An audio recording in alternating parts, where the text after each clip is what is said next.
다니엘서는 포로 생활로 고달픈 삶 속에서 그 포로 생활의 종말을 기다리고 있는 그런 사람들을 향해서 쓰여진 책입니다. 다니엘서는 크게 두 부분으로 나뉘어질 수 있는데 1장부터 6장 그리고 7장부터 12장입니다. 1장부터 6장까지의 내용은 다니엘과 그의 세 친구에 관한 이야기가 나옵니다. 그리고 7장부터 12장은 이제 다니엘이 바라본 그 이상을 예언으로 주시는 그런 말씀입니다. 근데 이 두 부분은 각각 역사적인 배경을 달리하고 있습니다. 그래서 우리가 이 다니엘서를 읽을 때 이런 전 이해가 좀 필요합니다. 1장부터 6장은 주전 6세기 그 이스라엘 백성들이 바벨론에 포로로 끌려갔던 그 시대를 배경으로 합니다. 그런데 7장부터 12장의 내용은 이스라엘이 포로에서 귀환하고 돌아와서 주전 2세기 시리아의 그 안티오쿠스라는 사람에게 핍박을 받고 있을 때 그 시대를 말합니다. 그러니까 이 다니엘서에는 두 시대가 지금 함께 기록이 되고 있습니다. 주전 6세기의 상황과 주전 2세기의 상황입니다. 다니엘은 주전 6세기 그 바벨론의 포로의 자리에서 이제 앞으로 400년 후에 있어질 주전 2세기의 그 상황을 이제 이상을 보고 예언을 했다, 이렇게 볼 수 있습니다.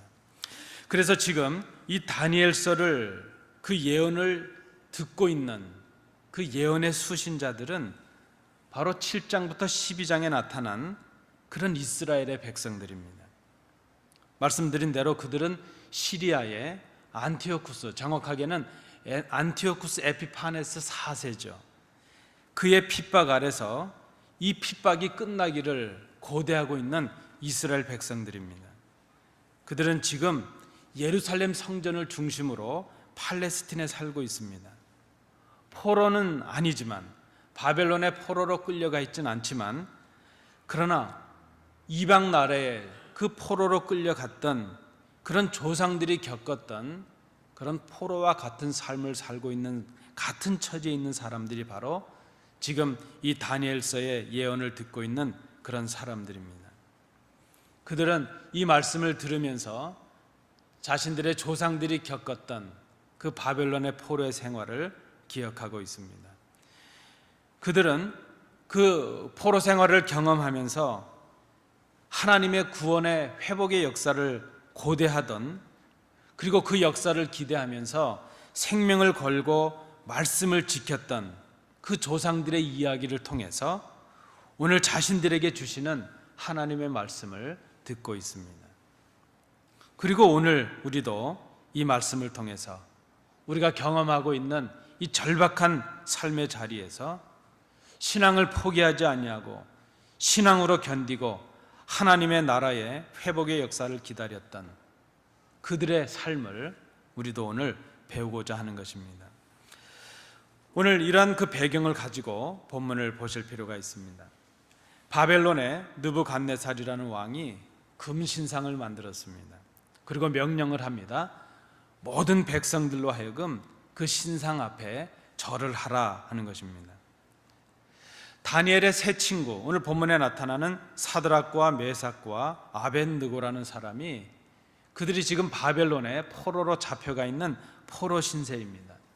근데 포로로 잡혀갔음에도 불구하고 그들이 왕의 신임을 받게 되어서 바벨론의 한 지역들을 다스리는 관원들이 된 것으로 보여집니다. 그러니까 이를 시기하고 배합하는 사람들이 생겼습니다. 우리가 생각해 봐도 그렇습니다. 포로로 끌려온 사람들인데 왕의 신임을 받아서 오히려 관리가 되고 그저 포로 같지 않은 그런 삶을 살아가는 걸 보니까 그들을 보면서 마음속에 시기하던 사람들이 생긴 것으로 보여집니다. 그들이 마침 때를 타서 이 세 사람을 왕에게 고소를 했다는 것입니다. 그 이유는 무엇인가 하면 그들이 지금 왕의 명령을 어기고 왕이 세운 금신상에 절을 하고 있지 않기 때문이었습니다.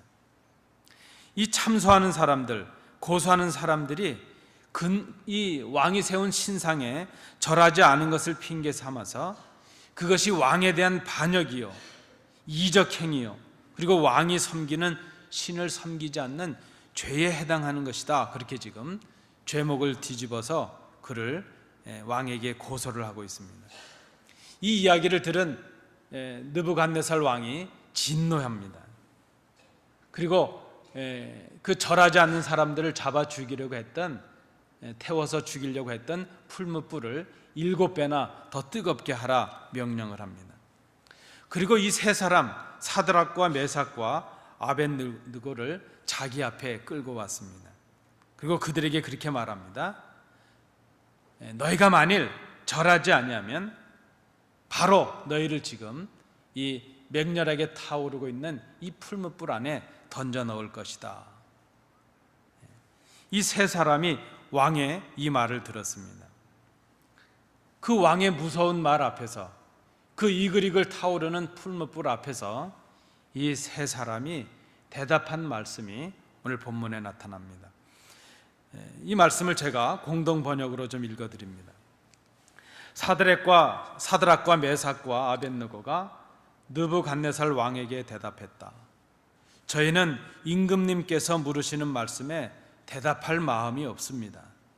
저희가 섬기는 하나님께서 저희를 구해 주실 힘이 있으시다면 임금님께서 소신들을 활활 타는 화덕에 집어넣으셔도 저희를 거기에서 구해 주실 것입니다.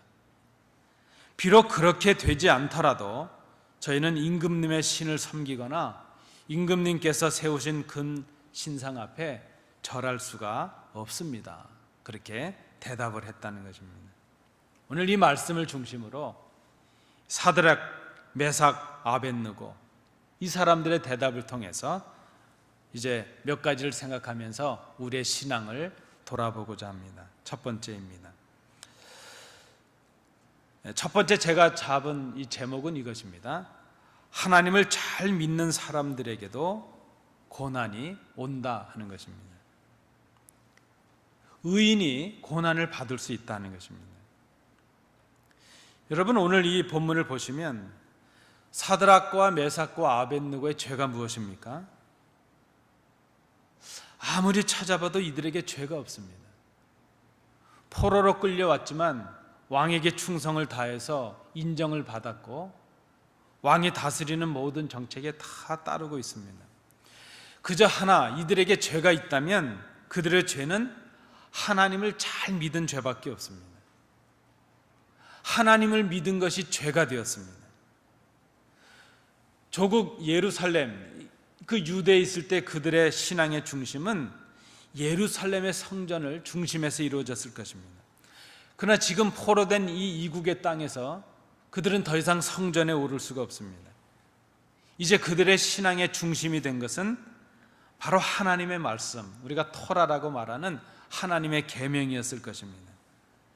그들은 성전에 오르고 있지는 못하지만 그 이국 땅에서 하나님께서 주신 그 계명을 기억하고 그 하나님의 말씀을 지키는 것으로 자신들의 하나님을 향한 믿음과 사랑을 드러내고 있었다는 것입니다.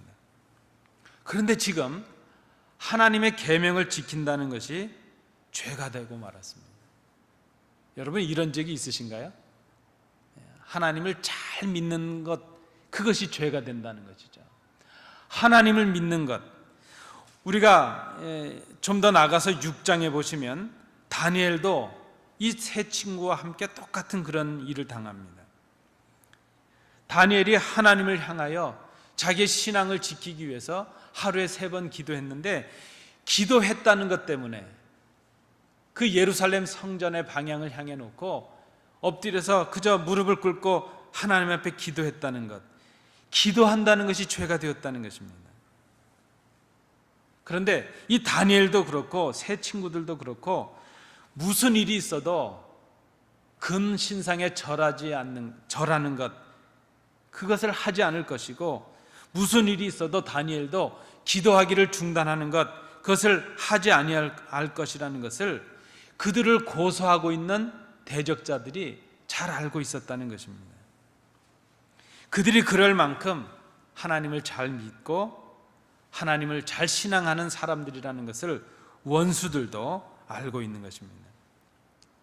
근데 여러분, 이 느부갓네살 왕의 명령은 어떻게 보면 그저 절충하고 타협할 수 있는 가능성이 있습니다.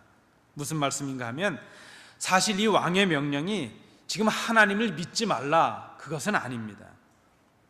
좀 더 우리가 쉽게 해석을 한다면 그것이죠. 내가 믿는 하나님도 믿어라. 그런데 왕인 내가 믿고 있는 그 신상 앞에 한번 절이라도 하라는 것입니다. 신상 앞에 절도 하고 내 하나님도 믿어라 하는 것입니다. 내가 믿는 하나님도 섬기고 바벨론의 신도 그냥 섬기라 하는 것입니다. 여러분, 우리가 이런 세상의 타협을 요구받을 때가 얼마나 많은지 모릅니다. 그냥 하라는 것입니다. 제가 아는 어떤 목사님께서 이 미국에 있는 분들을 모시고 북한을 방문한 적이 있었습니다. 그분이 그 인솔단의 단장이 되어서 갔습니다.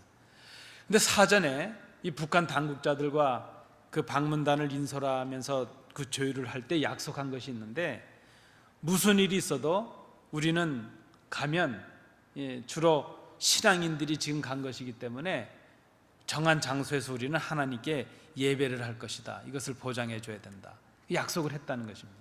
그리고 우리에게는 김일성 동상 앞에 가서 절하라, 참배하라, 이런 거 요구하지 말라, 그거 하면 우리는 가지 않겠다, 그것을 조건으로 약속을 받고 갔다는 것입니다.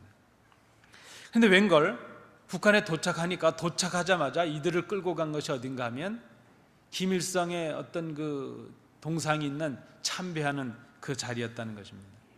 그리고 분위기를 험악하게 만들어 갑니다. 겁도 주는 것이죠. 이제 그 몇 분들이 그 인솔단 단장 목사님께 와서 요청을 합니다. 목사님, 잘 생각해야 되겠습니다. 우리가 만약에 저들이 하자는 거 하지 않으면 여기에 잡혀서 억류가 될지도 모르겠습니다. 그런데 그 목사님, 인솔하신 목사님께서 그랬답니다. 만약에 우리가 여기 미국에 잡혀서 여기서 죽임을 당하거나 어려움을 당하게 되면 그 자체도 하나님께 영광이니까 우리가 미국에 살면서 순교할 기회도 없는데 잘 됐습니다. 우리가 신앙을 지켜야 되겠습니다. 그랬더니 그 당 간부들이 와서 겁도 주고 회유도 하고 난리가 났답니다. 결국은 그 일행 중에 어떤 목사님들과 성도들은 가서 참배도 하고 그들이 시키는 대로 했다는 것입니다. 근데 이 목사님께서 끝까지 그것을 거부하고 모든 인솔단을 돌이켜서 다시 귀국하겠다, 그렇게 했더니 나중에 그 당 간부가 와서 그러더랍니다. 열이면 열 대개 와서 겁 좀 주면 다 가서 참배하는데 목사님 좀 특별한 사람이다, 그렇게 얘기를 했다는 것입니다. 여러분, 우리가 그런 유혹을 받을 때가 얼마나 많은지 모릅니다. 지금 느부갓네살의 그 명령이 그러합니다. 하나님을 믿지 말라는 것도 아니고 내 안위를 위해서, 내 목숨을 지키기 위해서 그저 신상 앞에 한번 절해보라 하는 것이죠. 신상 앞에 한번 절하고 내 하나님도 믿고 그렇게 하라는 것입니다. 그런데 이 세 친구는 이방의 신과 하나님을 겸하여 섬기라는 그 요구를 받아들일 수가 없습니다. 그 무서운 왕의 명령 앞에서도, 7배나 뜨거워진 풀무불 앞에서도 그것을 받아들일 수가 없습니다. 금신상 앞에 절하는 것이 그 나라 왕의 신하된 자신의 충성이기 전에, 그것이 국가적인 행사요 의식이기 이전에, 그것이 자신들이 받아들이고 용납해서는 안 될 하나님이 아닌 다른 신에게 경배하는 것이 되었고, 하나님에 대한 불신앙이 되는 것을 그들이 생각했다는 것입니다. 그것 때문에 목숨을 빼앗길지라도 하나님이 기뻐하시지 않는 일을 선택할 수 없다는 것, 내 목숨을 포기해서라도 하나님을 경배하는 일을 포기할 수 없다는 것, 바로 그것이 그들의 신앙이요 생각이었다는 것입니다. 그런데 여러분, 저의 관심은 여기에 있습니다. 이런 위대한 신앙, 이런 신실한 신앙을 가진 사람들인데도 위기를 당하고 있고 고난을 당하고 있다는 것입니다. 제 짧은 생각에는 그렇습니다. 이런 신앙을 가진 사람들이라면 이런 위기 자체가 없어야 되지 않겠는가 말이죠. 그런데 이들은 그런 신앙을 가졌음에도 불구하고 왕 앞에서 시험을 받아야 되고 풀물불 앞에서 지금 삶에 목숨을 건 선택을 해야 됐다는 것입니다. 아니, 이미 이런 신앙의 사람들인데도 불구하고 지금 그들은 고향 땅을 빼앗기고 포로가 된 채로 살아가고 있었다는 것입니다. 여러분, 우리의 상식을 뛰어넘는 믿음의 역사가 여기에 있습니다. 예수 잘 믿으면 고난이 없어야 된다. 아닐 수도 있다는 것을 우리가 생각해야 될 것입니다. 두 번째입니다. 오늘 말씀을 통해 보니까 하나님은 고난을 없게 하시는 것이 아니라 고난 속에서 우리를 건지신다는 것입니다. 우리는 하나님께서 우리에게 이렇게 해주시길 원합니다. 아예 우리에게 고난이 닥치지 않도록, 우리가 고난을 피해갈 수 있도록 그렇게 하나님께서 우리를 보호해 주시길 원합니다. 그런데 하나님은 때로 그렇게 하시기도 하시지만 우리를 고난의 한가운데 두시고 그 고난의 과정을 통해서 우리를 건져주실 때가 있다는 것입니다. 절을 하라는 이 왕의 명령을 이 세 친구가 거절을 했습니다. 느부갓네살 왕이 그들에게 형벌을 내립니다. 그들의 대답을 들은 왕이 진노합니다. 맹렬히 타는 그 풀무불, 7배나 더 뜨겁게 달고는 그 불 속에 그들을 결박해서 던지라고 명합니다. 그 불이 얼마나 뜨거운지 그들을 불 속에 집어넣으려고 가던 사람이 불에 타 죽을 정도로 그렇게 뜨거운 불이었습니다. 우리에게 한 가지 의문이 생깁니다. 왜 하나님께서 이렇게 신실한 믿음의 사람들이 풀무불에 들어가게 하시는가 하는 것이죠. 그 풀무불에 들어가기 전에 하나님께서 구원해 주셔야지, 그래야 우리의 기도를 응답하시는 하나님이 아니신가 하는 그런 생각입니다. 6장의 다니엘의 모습도 그렇지 않습니까? 다니엘이 사자굴에 던져지기 전에 하나님께서 구원해 주셔야지 왜 사자굴에 던져지게 하셨는가 하는 것이죠. 왜 이 세 친구가 풀무불 속에 던져지게 하셨는가 하는 것입니다. 그 능력 많으신 하나님, 신실하신 믿음의 사람들을 인도하시는 하나님께서 왜 그들이 풀무불에 들어가기 전에 구원해 주시지 않았는가?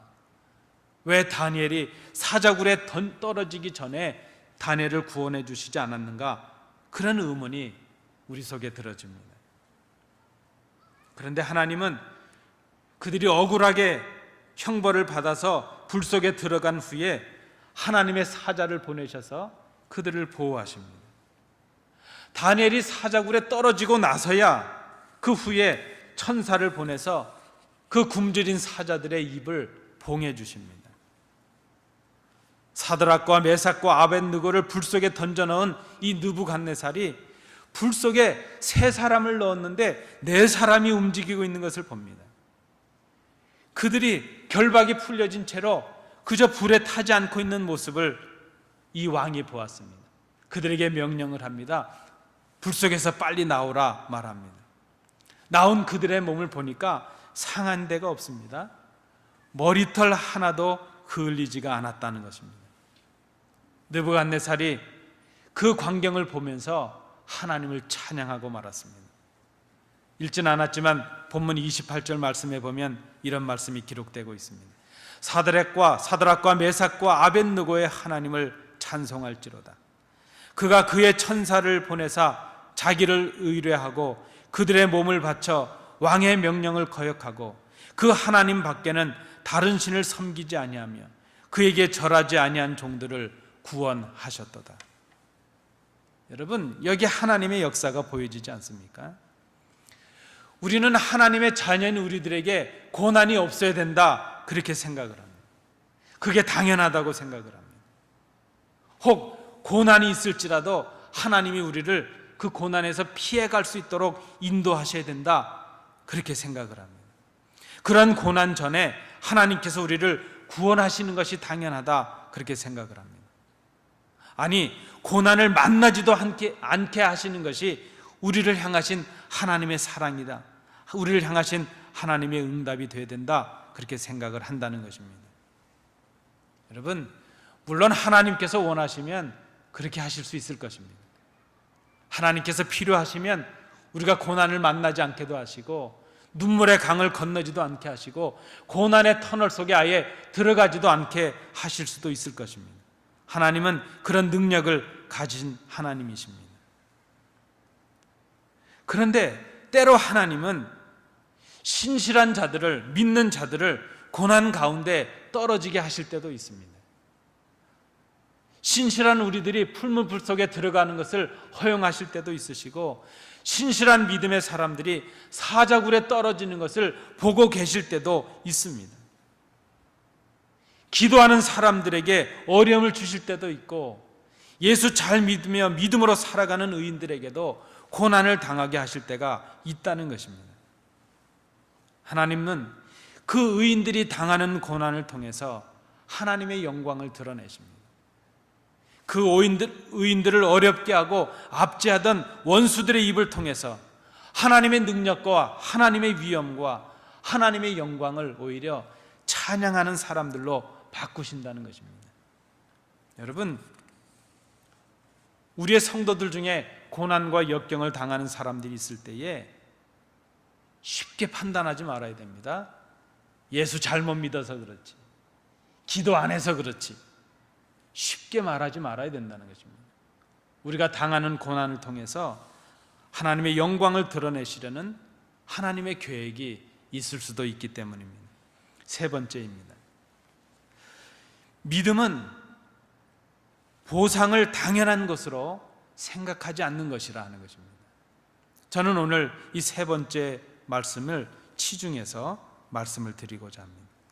사드락과 메삭과 아벳느고가 맹렬히 타는 그 풀무불 앞에서도 하나님을 향한 신앙을 선언하고 선택을 합니다.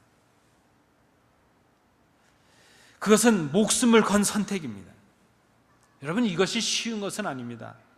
우리가 지금 이 성경을 읽고 있지만 이 모습들에 비해 보면 우리의 모습이 얼마나 부족한지 모릅니다. 목숨은커녕 우리는 작은 손해와 작은 희생 앞에서도 신앙을 포기할 때가 얼마나 많은지 모릅니다. 우리가 조금 불편해지는 것 때문에 하나님을 포기할 때가 얼마나 많은지 모릅니다. 그런데 이 세 친구들은 지금 자신들이 그런 선택을 하면 하나님께서 자신들을 보호하시고 살려주실 것을 믿고 하는 것은 아니었다는 것입니다. 여러분, 한번 생각해 보십시오. 우리가 지금 왕의 명령을 거절하고 이 불 속에 들어간다 할지라도 하나님께서 우리가 이 불 속에 들어가기 전에 살려주실 것이다. 그것을 그들이 그렇게 기대하고 그런 일을 했을까 하는 것이죠.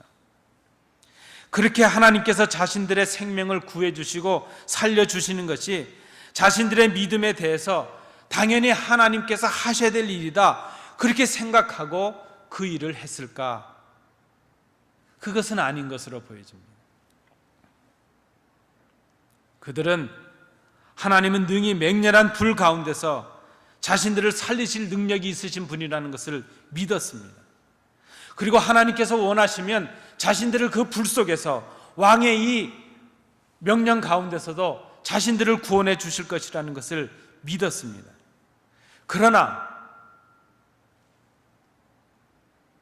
자신들이 살아나는 것이 당연하다, 하나님이 꼭 그렇게 하셔야 된다, 그렇게 생각하지는 않았다는 것입니다.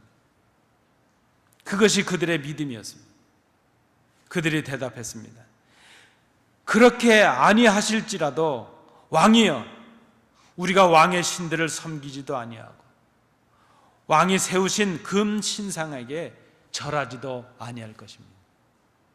하나님이 원하시면 우리를 여기서 살려주실 것입니다. 그러나 우리가 여기서 그냥 죽는다 할지라도 우리는 왕의 신상 앞에 절함으로 하나님 앞에 하나님을 배반하는 그런 모습을 갖고 싶지 않습니다. 내가 하나님을 사랑해서 말씀도 지키고 봉사도 하고 헌신도 합니다. 그러면 내가 이렇게 했으니까 하나님도 거기에 맞는 보상을 해 주셔야죠. 그것이 당연합니다. 그것이 우리의 믿음의 원리입니다. 여러분, 그것은 믿음이 아닙니다.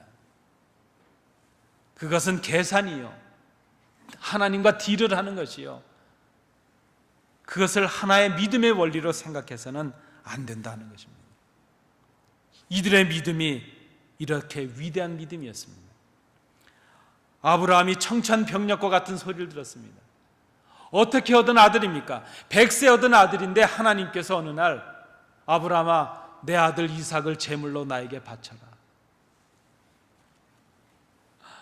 내일 아침이면 아브라함이 그 아들 이삭을 하나님 앞에 제물로 바쳐야 되는데, 아브라함이 어떤 마음으로 그 밤을 지냈을까? 어떤 아버지가 저에게 그러시더라고요. 딸 시집 보내기 전날 아버지의 마음을 목사님도 곧 아실 것입니다, 그러시더라고요. 딸 가진 아버님들 마음이 어떠셨습니까? 100세 얻은 하나밖에 없는 아들을, 그를 제물로 하나님 앞에 드려야 되는 이 아브라함의 마음이 어땠을까? 아브라함이 모리아 산에 올라가서 이삭을 제물로 바칠 때, 내가 이렇게 아들을 제물로 바치면 하나님께서 양을 예비하셔서 이삭을 다시 살려주실 것이다, 그것을 생각하며 드렸겠습니까? 하나님이 그렇게 당연히 하시는 것, 하나님이 그렇게 하시는 것이 당연한 일이다, 그렇게 생각하고 이삭을 아브라함이 바쳤을까?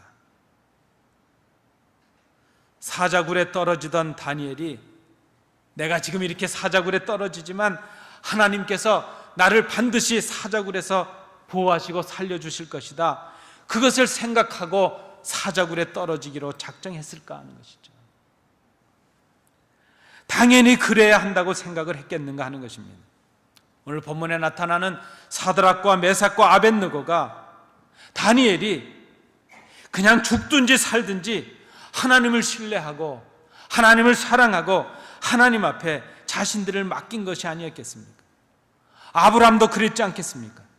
100세 얻은 자기의 생명과도 같은 천금 같은 아들이었지만 돌려받을 생각을 하지 않은 채 하나님의 명령에 아들을 기꺼이 바친 것이 아니었겠습니까? 우리가 믿음으로 하나님을 신뢰하면 하나님께서도 이런저런 우리가 원하는 보상들을 해 주셔야 된다는 생각, 이것은 잘못된 신앙입니다. 우리에게 어떤 처분을 주시고 어떤 보상을 하시든지 그것은 철저하게 하나님의 주권 속에 있습니다. 그것은 하나님의 마음입니다. 그것은 하나님의 은혜로 주시는 하나님의 선물입니다. 우리의 봉사가, 우리의 헌금이, 우리의 기도가, 나의 수고와 헌신에 대해서 당연히 하나님도 이런저런 보상과 보장을 해 주셔야 된다고 생각을 한다면 그것만큼 천박한 믿음이 없다는 것입니다. 성경에 나타나는 믿음의 용사들, 그리고 우리가 기억하고 추모하는 신앙의 용사들, 모든 사람들이 하나님 앞에 헌신하고 하나님 앞에 이 죽음을 걸고서라도 하나님을 선택함으로 그 자리에서 다 생명의 살림을 받았던 것이 아닙니다.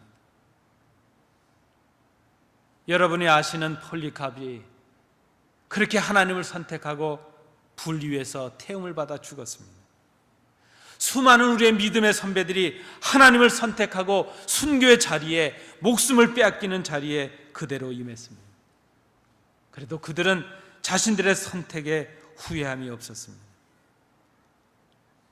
여러분, 우리가 어떤 선택을 하게 되면 하나님도 이런 보상을 하시고 이런 보장을 해 주셔야 된다는 그런 천박한 믿음에서 우리가 벗어날 수 있어야 될 것입니다. 믿음의 사람은 죽음의 위기 앞에서도 하나님을 신뢰하고 있는가 아닌가를 보여야 할 때가 있습니다. 그들은 하나님이 나에게 좋은 것을 주실 것이라는 믿음은 있지만 그렇게 하지 않으실지라도 내가 하나님을 향한 이 사랑과 하나님을 향한 이 믿음을 포기하지 않겠습니다. 목숨을 뛰어넘는 이 땅의 환경과 조건을 뛰어넘는 참 믿음을 그들은 보여주었습니다. 그런 순간을 맞이할 때, 그때가 되면 우리가 가진 믿음이 진짜인가 아닌가 하는 것이 드러날 수 있다는 것입니다. 여러분, 우리 부모님들도 그러시지 않습니까? 자녀들에게 그 많은 사랑을 쏟으시고 그 많은 수고와 헌신을 하셨는데 그저 자식들 잘 되기를 바라는 그 마음이지, 내가 뭔가 한 것만큼 그 자식들에게 뜯어내야 되겠다, 이렇게 생각하시는 부모님들이 계시겠습니다. 우리의 믿음이 그래야 되지 않겠습니까? 우리의 믿음의 결단은 어떤 보상이나 보장을 바라는 것이 아니어야 될 것입니다. 그냥 하나님을 사랑하고 하나님을 신뢰하기에 그런 결단을 하는 것입니다. 하나님께서 나에게 주신 은혜가 너무나도 크고 그 사랑이 너무나도 크기에 내가 이런 어려움과 이런 고통을 당한다 할지라도 하나님을 포기하는 결단을 할 수가 없다는 것, 그것 아니겠습니까? 내가 원하는 일이 이루어지지 않는다 할지라도 내 모든 처분은 하나님의 주권과 하나님의 자유하심에 맡기는 결단, 그것이 오늘 이 세 친구가 우리에게 보여주고 있는 진정한 믿음의 모습이라는 것입니다. 성공은 하나님의 뜻이고 실패는 하나님의 뜻이 아니다, 우리가 이렇게 쉽게 말하지 말아야 될 것입니다. 모든 성공이, 우리가 눈으로 거두고 있는 모든 성공이 하나님의 뜻이 아닐 수도 있습니다. 우리가 고통하는 모든 실패가, 그 실패가 하나님의 뜻일 수도 있다는 것입니다. 말씀대로 살고 예수 잘 믿고 살아도 우리도 인생의 포로기를 당할 때가 있습니다. 믿음을 지키는 것이 위기가 될 때도 있습니다. 기도하는데도 전혀 다른 삶의 지경 속에 우리가 빠지기도 합니다. 깊은 질병에 걸릴 때도 있습니다. 계획하는 대로 일이 성사되지도 않습니다. 그래도 하나님을 거역하거나 세상과 타협하는 선택을 할 수가 없습니다. 그것이 바로 우리의 믿음이 되어야 될 것입니다. 비록 무화과 나무가 무성하지 못하며 포도나무에 열매가 없으며 감람나무에 소출이 없으며 밭에 먹을 것이 없으며 우리의 양이 없으며 외양간에 소가 없을지라도 그래도 우리는 하나님 때문에 즐거워하고 그래도 우리는 하나님으로 인해 기뻐할 수 있는 것, 그것이 바로 우리가 가져야 될 믿음이라는 것입니다. 이 믿음 때문에 그들은 지금 목숨을 건 선택을 하고 있습니다. 자기의 목숨까지도 하나님 앞에 다 맡겼습니다. 그들은 환경과 조건을 뛰어넘는 그런 사람들이었습니다. 우리의 믿음의 선배들이 이렇게 살았습니다. 이렇게 믿음으로 살고 믿음으로 죽었습니다. 그들의 신앙의 유산을 오늘 우리가 배우고 있습니다. 하나님은 우리가 고난을 경험하지 않게도 하실 수 있습니다. 그러나 때로 하나님은 우리를 고난의 터널을 지나게도 하십니다. 하나님은 우리에게 고난이 없게 하실 수도 있지만 그러나 하나님은 우리를 고난 속에 던지시기도 하십니다. 우리는 우리를 건지시는 하나님을 신뢰하고 믿습니다. 그렇다고 해서 우리의 믿음이 하나님의 모든 보상을 보장하는 것은 아닐 수가 있다는 것입니다. 우리를 고난 속에 두셔도 그래도 우리는 하나님을 신뢰합니다. 우리를 이해할 수 없는 고난을 당하게 하시지만 그래도 우리는 하나님을 사랑합니다. 하나님의 응답이 하나님의 주권 속에 달렸음을 우리가 믿고 있기 때문입니다. 우리가 지금 죽어도 지금까지 우리에게 주셨던 사랑이 충분하고 지금 우리가 고난을 당해도 지금까지 우리에게 주셨던 그 은혜로만도 감사할 조건이 넘치다고 우리가 고백할 수 있기 때문입니다. 우리는 우리가 유익해지면 하나님의 응답이라고 생각하고 우리가 좀 불편해지면 하나님이 우리를 버리신다고 생각합니다. 그런데 여러분, 성숙한 믿음은 그렇지가 않습니다. 그리 아니하실지라도, 내가 원하는 것이 응답되지 않는다 할지라도, 우리가 계획되는 것이 이루어지지 않는다 할지라도, 내가 눈물의 골짜기를 지나고 고통의 터널을 지나야 되고 내 목숨을 버리는 선택을 해야 된다 할지라도 그래도 우리는 하나님을 믿습니다. 죽음도 넘어설 수 없는 죽음도 넘어서는 그 사랑, 그 믿음, 그 사람이 바로 성숙한 신앙인들입니다. 보상을 바라지 않는 믿음입니다. 오늘 이 말씀을 통해서 우리가 배우는 믿음의 선배들의 모습입니다. 이 믿음으로 우리의 선배들이 이 교회를 세웠습니다. 이 믿음으로 우리에게 지금 신앙의 본을 남겼습니다. 우리도 우리의 자녀들에게 이 귀한 믿음을 남겨야 될 것입니다. 하나님께서 우리의 믿음을 귀하게 보실 것입니다. 기도하시겠습니다. 은혜로우신 아버지 하나님, 우리의 믿음을 성숙한 믿음이 되도록 인도하여 주옵소서. 그저 주셔서 감사하고 응답해 주셔서 감사하지만 그리 아니하실 때에도 하나님 앞에 감사할 수 있는 성숙한 믿음의 사람들이 되게 하옵소서. 예수님 이름으로 기도하옵나이다. 아멘.